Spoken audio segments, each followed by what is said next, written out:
درج یہ ہے کہ اور ان سے ان کے نبی نے فرمایا اس کی بادشاہی کی نشانی یہ ہے کہ تمہارے پاس وہ تابوت آ جائے گا جس میں اللہ نے دلوں کا چین رکھا ہے. یہ ورڈنگز اور یہ سارا ترجمہ آپ کو بالکل جس طرح سے ہے بالکل بیان ویسے ہی میں آپ کو بتا رہا ہوں, اس میں کوئی چینجز نہیں ہے. جس میں اللہ نے دلوں کا چین رکھا ہے اور معزز موسیٰ اور معزز ہارون کی چھوڑی ہوئی چیزیں ہیں اور فرشتے اس کو اٹھائے ہوئے ہوں گے. بے شک اس میں تمہارے لیے بڑی نشانیاں ہیں اگر تم ایمان والے ہو. اللہ تبارک و تعالیٰ نے بنی اسرائیل کو یہ تحفہ دیا تھا. تو حضرت موسیٰ علیہ السلام کے پاس یہ صندوق آیا. بیسیکلی اس تابوت کی, جسے تابوت سکینہ کا نام دیا گیا, اس کی کوالٹیز کیا تھیں یہ آپ کو بتانا بہت ضروری ہے. اب میں نے اس کے بارے میں جو ڈاکیومنٹیشن ہے یا جو کچھ علماء کا حوالہ بھی تھا, کچھ حدیث کا حوالہ بھی تھا, میں نے وہ بھی پڑھا اور میں نے اس سے نریٹ کر کے میں آپ کو یہ بتا رہا ہوں کہ جس کے مطابق یہ اوتھینٹیکیٹڈ بات ہے کہ اس تابوت میں اللہ نے خاص رحمتوں اور برکتوں کا نزول رکھا ہے. یعنی کہ یہ رحمت و برکتوں کا ذریعہ ہے اور جو بنی اسرائیل کے لوگوں کے دلوں کو تقویت بخشتا تھا, ٹھیک ہے, اور ان میں بہادری کے جذبات کو ابھارتا تھا. یعنی ان کی جس بھی قوم سے لڑائی ہوئی, اس تابوت سکینہ کو جو ان کی دسترس میں تھا, اس کو دیکھ کے ان کے دل کو ایک اسٹرینتھ ملتی تھی, انر سیلف, آپ کی ایک آپ کو طمانینت کا احساس ہوتا ہے, آپ سیلف سیٹسفیکشن حاصل کرتے ہیں اس سے. اور اس میں ایک اور بات بھی تھی, وہ بڑی امپورٹنٹ ہے جو آپ کو بتانا بہت ضروری ہے کہ ان کے دلوں میں بہادری کے جذبات ابھارتا تھا, ان کو فتح مبین حاصل ہوتی تھی. یس سر. اور تابوت سکینہ کو سامنے رکھ کر یہ جو دعا کرتے تھے ان کی بلائیں اور مصیبتیں ٹل جاتی تھیں. اللہ تعالیٰ نے اس پہ بڑا اثر رکھا. اسی وجہ سے یہ تابوت سکینہ کے پیچھے. اگلی بات سنیے. بنی اسرائیل جب گناہوں میں ملوث ہوئی, کیونکہ انہوں نے نافرمانی شروع کر دی تھی, من و سلوہ کے بارے میں بھی انہوں نے الٹی سیدھی باتیں کی, اللہ تعالیٰ نے یہ اٹھا لیا. پھر انہوں نے, آپ اس تاریخ سے واقف ہوں گے کہ انہوں نے ایک بت بنا لیا سونے کا اور یہ اس کی پرستش کرنے لگے جب حضرت موسیٰ علیہ السلام پہاڑ پہ تشریف لے گئے. بنی اسرائیل جب گناہوں میں ملوث ہوئی, بدعمالیاں ان کی بڑھنا شروع ہوئی, تو اللہ تعالیٰ نے سب سے پہلے جو عذاب ان پہ دیا وہ ایک قوم تھی, اس کا نام تھا قوم عامالقہ. یہ بڑے اسٹرینگتھن تھے, بڑے طاقتور تھے. اس قوم نے ان پہ اٹیک کر دیا اور سب کچھ تہس نہس کر دیا. ان کی چیزیں بھی لوٹ لیں اور تابوت سکینہ بھی ان سے چھین لیا گیا. ان کا قتل عام بھی ہوا, بے شمار یہودیوں کو انہوں نے جہنم واصل کر دیا. اس کے بعد ناظرین, قوم عامالقہ جو تھی اس نے اس تابوت سکینہ کو, کیونکہ اس کی امپورٹنس سے واقف نہیں تھے, اس قوم نے اس کو کوڑے دان میں پھینک دیا. اور جب یہ ایسا کیا انہوں نے تو بے ادبی کے مرتکب ہوئے. نتیجہ یہ نکلا کہ ان کے اوپر ایسی تباہی آئی, ایسی بیماریاں آئیں کہ ان کے 5 شہر اجڑ گئے, تباہ و برباد ہونے کی نوبت آ گئی. اب ان کو احساس ہو گیا کہ ہم نے شاید یہ تابوت جو تھا اس کی ہم نے بے حرمتی کر دی ہے, بے ادبی کر دی ہے. اب اس کی اہمیت سے تو وہ واقف نہیں تھے. انہوں نے یہ کیا کہ ایک بیل گاڑی پہ اس کو لادا اور اس کو روانہ کر دیا اور فری ہینڈ چھوڑ دیا کہ یہ جو بیل گاڑی ہے یہ جہاں بھی جا کے رکے گی, یہ تابوت جہاں پہنچنا ہوگا وہاں پہنچ جائے گا. اس موقع پہ اللہ پاک نے 4 فرشتوں کی ڈیوٹی لگائی اس کی حفاظت کے لیے, اور یہ بیل گاڑی چلتی ہوئی پھر سے بنی اسرائیل کے پاس بھی پہنچی اور یہ تابوت ان کے قبضے میں دوبارہ سے چلا گیا. ناظرین, اس کے کانٹینٹس کیا ہیں؟ تابوت سکینہ جس کے لیے اتنے پاگل ہوئے کرتے ہیں, اس کے کانٹینٹس کیا ہیں, اس میں کیا چیزیں موجود ہیں, وہ آپ کو میں بتا دیتا ہوں. سب سے پہلے تابوت سکینہ میں حضرت موسیٰ علیہ السلام کا عصا ہے. آپ کو یاد ہوگا ان کے پاس ایک چھڑی, ایک عصا ہوتا تھا, وہ اس میں موجود ہے. اس کے بعد ان کی حضرت موسیٰ علیہ السلام کی جو کھڑاویں ہوتی ہیں یعنی مقدس جوتیاں, یہ اس میں موجود ہیں. پھر حضرت ہارون علیہ السلام کا امامہ وہ اس میں موجود ہے. And the very important thing, حضرت سلیمان علیہ السلام کی وہ انگوٹھی جس کی طاقت سے وہ جنات کو کنٹرول کرتے تھے. یعنی انہوں نے کئی جنات پہ حکمرانی کی. حضرت سلیمان علیہ السلام کو اللہ تعالیٰ نے بڑی طاقتیں دی تھی, ہواؤں پہ اور جنات پہ, مختلف مخلوقات پہ. حضرت سلیمان علیہ السلام کو اللہ تعالیٰ نے پاور دی تھی کہ ان پہ حکمرانی کرتے تھے, اور یہ سب چیزیں ان کے ماتحت تھیں. تو اس صندوق میں یا اس تابوت سکینہ میں ان کی وہ انگوٹھی بھی شامل ہے. اس کے علاوہ تورات کے کچھ تختیاں ہیں, کیونکہ پہلے پیج تو ہوتے نہیں تھے، صفحے تو ہوتے نہیں تھے، تختیوں پہ لکھا جاتا تھا. ایون ہمارا قرآن بھی جو نازل اللہ تعالیٰ نے فرمایا تو اس کو تختیوں پہ لکھا گیا یا پتھروں پہ لکھا گیا. تو یہ تختیوں کے اوپر یہ تورات کے کچھ جو ہیں وہ صفحات جو ہیں وہ بھی اس کے ٹکڑے اس میں موجود ہیں. اس کے علاوہ اس میں من و سلوہ بھی شامل ہے. تو آپ اس سے اندازہ لگا لیں کہ یہ تابوت سکینہ کے پیچھے کیوں ہے، اور بڑی انٹرسٹنگ سٹوری ہے. تابوت سکینہ بیسیکلی جو میں ابھی آپ سے ذکر کر رہا ہوں اس کو بہت دفعہ تلاش کیا گیا، بے شمار دفعہ مختلف اقوام نے اس کی تلاش جاری رکھی.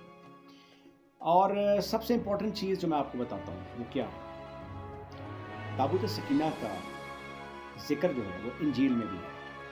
ٹھیک ہے، ایک مذہبی کتاب جیسے آپ جانتے ہیں اس میں بھی درج ہے. اس کے مطابق اس کو ماؤنٹ نیبو کے کسی غار میں دفن کیا گیا ہے. لیکن یہ میتھس ہیں، یہ کنفرم نہیں ہے، یہ انفارمیشن ہر ایک کو نہیں ہے، اور بے شمار داستانیں ہیں. کسی کے مطابق یہ کسی اور مقام پہ ہے، لیکن جو زیادہ تر لوگوں کو معلومات ہے یا جو زیادہ تر اس کی پرابیبلٹی ہے وہ یہ ہے ناظرین کہ یہ تابوت سکینہ مسجد اقصی کی زمین کے نیچے دفن ہے، اور یہ ان کو پتہ ہے. آپ کو میں نے تھوڑی سی ہسٹری بتائی تھی کہ جب 1980 میں انہوں نے جیروسلم پہ قبضہ کیا تھا، 1982 میں انہوں نے ایکسکیویشن سٹارٹ کی سیکریٹلی. انہوں نے کھدائی کی اور مسجد اقصی کے نیچے انہوں نے سرنگیں کھودنا شروع کی. یہ اس تابوت سکینہ کی تلاش میں تھے. اب آپ کو میں یہ بتاتا ہوں کہ یہ تابوت سکینہ کیوں چاہتے ہیں. کیونکہ سب سے پہلے جو ان کا جو دل کی تمانیت ہے نا، یا جو دل کی اسٹرینگتھ ہے، یہ اس کے لیے اس کے پیچھے ہیں. پھر اس میں من و سلوہ شامل ہے، موجود ہے. حضرت موسیٰ علیہ السلام کا عصا موجود ہے، حضرت ہارون علیہ السلام کا امامہ موجود ہے، حضرت موسیٰ علیہ السلام کی جوتیاں موجود ہیں، تورات کے وہ صفحات یا وہ تختیاں موجود ہیں، اور حضرت سلیمان علیہ السلام کی وہ انگوٹھی جس کی پاور سے وہ جنات پہ حکمرانی کرتے تھے وہ اس میں موجود ہے. اور یہ چیزیں اوتھینٹیکیٹڈ ہیں. یہ کوئی میتھ نہیں ہے، کوئی لیجنڈ نہیں ہے، یہ کوئی میتھ نہیں ہے، یا یہ کوئی سنی سنائی بات نہیں ہے. تو ان چیزوں پہ قبضہ جمانے کے لیے یہ اس تگدوں میں لگے ہوئے ہیں کہ کسی طرح سے تابوت سکینہ کو حاصل کریں. اس کی ضرورت کیا ہے؟ ان کی ایک فیلنگ ہے، ان کا ایک ایمان ہے جو ان کی تورات میں لکھا ہوا ہے کہ ان کا وہ مسیحا جس کو یہ مسیح کہتے ہیں، جو ان کا بادشاہ ہوگا، جس کو ہم دجال کے نام سے جانتے ہیں. ناظرین، دجال جب تک یہ تابوت سکینہ حاصل نہیں کر لیں گے اور جب تک مسجد اقصی کو ڈھا کر اس کی جگہ ہیکل سلیمانی نہیں بنا لیں گے اور اس تابوت کو وہاں نہیں رکھ دیں گے جب تک دجال ظاہر نہیں ہوگا. اور جس دن تابوت سکینہ ان کے پاس آ گیا اس دن یہ اعلان کر دیں گے کہ اب ہمارا مسیحا آ رہا ہے. اور وہ مسیحا، وہ دجال جس کی پاورز کے بارے میں آپ کو میں نیکسٹ ویلاگ میں بتاؤں گا، وہ باتیں سن کے اور وہ فیکٹس آپ کے سامنے جب میں رکھوں گا اور سائنٹیفکلی اس کو جب میں پروف کروں گا تو وہ سن کے آپ کے رونگٹے کھڑے ہو جائیں گے کہ وہ کتنی پاورز کا مالک ہوگا. ایسے ہی وہ خدائی کا دعویٰ نہیں کر دے گا، وہ خود کو خدا کہلائے گا نعوذ باللہ، اور یہ اس کو مانیں گے اور یہ باقی لوگوں کو فورس کریں گے کہ ان کے مسیحا کی بات کو مانا جائے. پھر نیو ورلڈ آرڈر کا اطلاق ہوگا اور یہ تمام دنیا کو اپنی حکمرانی میں لے لیں گے. وہ سسٹم ڈیولپ کر لیا گیا ہے. ایک اور امپورٹنٹ چیز ہے جو میں آپ کو اگلے ویلاگز میں بتاؤں گا کہ دنیا کی آبادی جو کم سے کم 6 سے 7 ارب کی آبادی ہے، بڑھتی جا رہی ہے. اس کو 1.5 ارب پہ لانے کے لیے ان کے پلانز کیا ہیں، اور وہ 1.5 ارب پہ یہ آبادی کیوں لانا چاہتے ہیں، ان کے مقاصد کیا ہیں، وہ بھی آپ کو بتاؤں گا کیونکہ میں اتنے عرصے سے ریسرچ کر رہا ہوں. افسوس صرف یہ ہے کہ آپ کے سامنے یہ فیکٹس رکھتا ہوں کہ جو میں نے سیکنڈ پارٹ بنایا اس کو بہت کم لوگوں نے دیکھا. مجھے شکوہ صرف یہ ہے کہ میں دن رات محنت کر کے آپ کے لیے کانٹینٹ اکٹھا کرتا ہوں، اس کی اوتھینٹیکیشن ٹریک چیک کرتا ہوں، اس کو باقاعدہ میں تحقیق کرتا ہوں کہ میں غلط تو نہیں کہہ رہا. اور میرے دوست نے یہ بھی مشورہ دیا کہ آپ کسی عالم سے باقاعدہ اس کو چیک بھی کروا دیں. میں وہ بھی کر رہا ہوں. اور مجھے افسوس یہ ہے کہ بہت کم لوگوں نے وہ دیکھا، جبکہ بہت امپورٹنٹ ہے کہ آپ اس کے بارے میں جانیں. دوسری چیز، اگر آپ نے مجھے سبسکرائب نہیں کیا، ریکویسٹ تو میں آپ سے کروں گا کہ آپ مجھے سبسکرائب کریں اگر نہیں کیا تو چلیں کوئی بات نہیں، آپ کی مرضی ہے، لیکن فار گاڈ سیک اس کانٹینٹ کو دیکھیے تو صحیح، اس کو سنیے تو صحیح، اس کو پرکھیے تو صحیح، اور یقین کریں آپ کسی سے معلومات لیں، کسی عالم سے پوچھیں، انشاءاللہ العظیم جو باتیں آپ کو میں بتا رہا ہوں وہ آتھینٹیکیٹڈ ہیں، حقائق پر مبنی ہے، کوئی سنی سنائی بات نہیں، کوئی کہانی نہیں ہے، کوئی میتھ نہیں ہے۔ ناظرین، جب دجال کا ظہور ہوگا، جب نیو ورلڈ آرڈر کا اطلاق ہوگا، پھر حضرت عیسیٰ علیہ السلام کا نزول ہوگا۔ دمشق کی ایک مسجد کے مینار پہ جب فجر کی نماز کا وقت ہوگا، جب وہاں پہ نمازی موجود ہوں گے، اس مینار پہ یہ نازل ہوں گے جو اللہ تعالیٰ نے وعدہ کیا ہے کہ ان کو چونکہ زندہ اٹھا لیا تھا لہٰذا وہ پھر سے آئیں گے، اور پھر ان کے آنے کے بعد جنگ سٹارٹ ہوگی۔ یہ بہت آگے جا کے میں آپ کو ڈیٹیلز بتاؤں گا، لیکن فی الحال آپ کے لیے اتنا جاننا بہت ضروری ہے، بہت ضروری ہے کہ اس کی تیاری کریں اور ان فیکٹس کو جتنا جلدی وہ سمجھیں اور سیکھیں اور اپنے بچوں کو بھی بتائیں، تاکہ یہ میسج آگے جائے اور ہماری قوم، ہماری نسل اس چیز کو جانے کہ دجال کس چیز کا نام ہے اور اس کی پاورز کیا ہیں اور اس سے کیسے بچنا ہے۔ امپورٹنٹ یہ ہے اس سے کیسے بچنا ہے۔ تو برائے کرم آپ میرے چینل کو سبسکرائب کریں، میرے اس کانٹینٹ کو دیکھیں اور مجھے اپنی قیمتی رائے لازمی دیں، اور اس کی اوتھینٹیکیشن بالکل چیک کریں، آپ کا رائٹ بنتا ہے۔ آپ کو ایک اور امپورٹنٹ بات بتاتا ہوں، ایک کریکٹر ایسا ہے جن کے بارے میں بتانا بھی بہت ضروری ہے، وہ کریکٹر ہے امام مہدی کا۔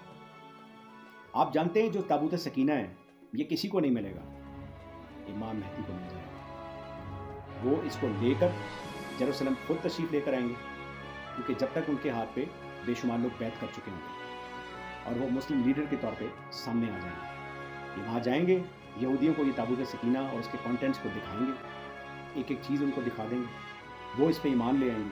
تابوت سکینہ ان کے حوالے تو کر دیا جائے گا، لیکن در حقیقت وہ اس مسیحا کے انتظار میں رہیں گے جس کو مسیح کہتے ہیں، یا ہم اس کو دجال کے نام سے جانتے ہیں۔